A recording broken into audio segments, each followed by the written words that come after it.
प्रभु श्री कृष्ण ने गोपियों के साथ बहुत सी लीला की हैं। श्री कृष्ण गोपियों की मटकी फोड़ते और माखन चुराते और गोपियां श्री कृष्ण का उलाहना लेकर यशोदा मैया के पास जाती। ऐसा बहुत बार हुआ। एक बार की बात है कि यशोदा मैया प्रभु श्री कृष्ण के उलाहनों से तंग आ गई और छड़ी लेकर श्री कृष्ण की ओर दौड़ी।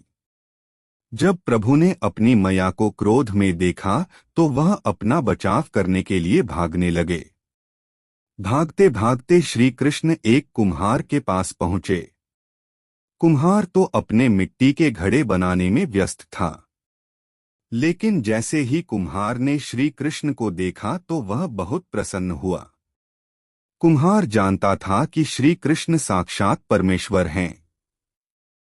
तब प्रभु ने कुम्हार से कहा कि कुम्हार जी, आज मेरी मैया मुझ पर बहुत क्रोधित है। मैया छड़ी लेकर मेरे पीछे आ रही है। भैया, मुझे कहीं छुपा लो। तब कुम्हार ने श्री कृष्ण को एक बड़े से मटके के नीचे छिपा दिया। कुछ ही क्षणों में मैया यशोदा भी वहां आ गईं और कुम्हार से पूछने लगी, क्यों रे कुम्हार, तूने मेरे कन्हैया को कहीं देखा है क्या?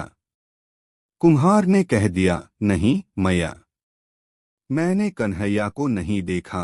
श्री कृष्ण यह सब बातें बड़े से घड़े के नीचे छुपकर सुन रहे थे। मैया तो वहां से चली गईं। अब प्रभु श्री कृष्ण कुम्हार से कहते हैं, कुम्हार जी, यदि मैया चली गई हो तो मुझे इस घड़े से बाहर निकालो।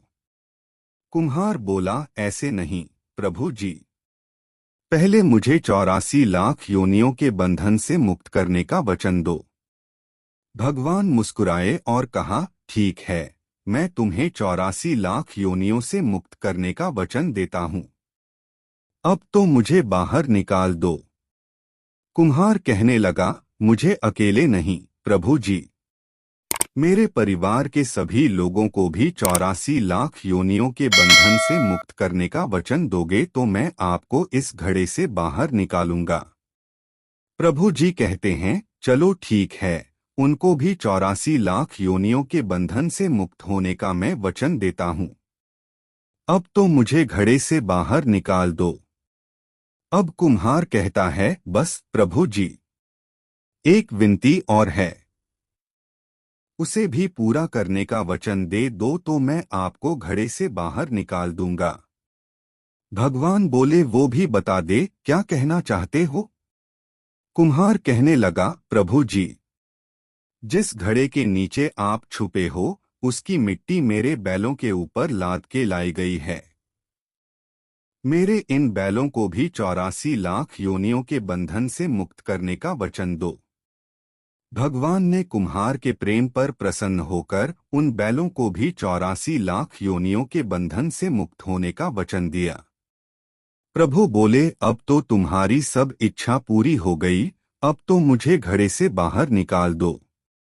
तब कुम्हार कहता है, अभी नहीं भगवन, बस एक अंतिम इच्छा और है, उसे भी पूरा कर दीजिए, और वह यह है, जो भी प्राणी हम दोनों के बीच के इस संवाद को सुनेगा उसे भी आप 84 लाख योनियों के बंधन से मुक्त करोगे। बस यह वचन दे दो तो मैं आपको इस घड़े से बाहर निकाल दूंगा। कुम्हार की प्रेम भरी बातों को सुनकर प्रभु श्री कृष्ण बहुत खुश हुए और कुम्हार की इस इच्छा को भी पूरा करने का वचन दिया। फिर कुम्हार ने बाल श्री कृष्ण को घड़े से बाहर निकाल दिया, उनके चरणों में साष्टांग प्रणाम किया, प्रभु जी के चरण धोए और चरणामृत लिया, अपनी पूरी झोपड़ी में चरणामृत का छिड़काव किया और प्रभु जी के गले लगकर इतना रोए कि प्रभु में ही विलीन हो गए। जरा सोचें, जो बाल श्री कृष्ण 7 कोस लंबे चौड़े गोवर्धन पर्वत को अपनी इक्नी अंगुली पर उठा सकते हैं, तो क्या वो एक घड़ा नहीं उठा सकते थे? लेकिन बिना प्रेम रीझे नहीं नटवर नंद किशोर। कोई कितने भी यज्ञ करे, अनुष्ठान करे, कितना भी दान करे, चाहे कितनी भी भक्ति करे, लेकिन जब तक मन में प्राणी मात्र के लिए प्रेम नहीं होगा, प्रभु श्री कृष्ण मिल नहीं सकते।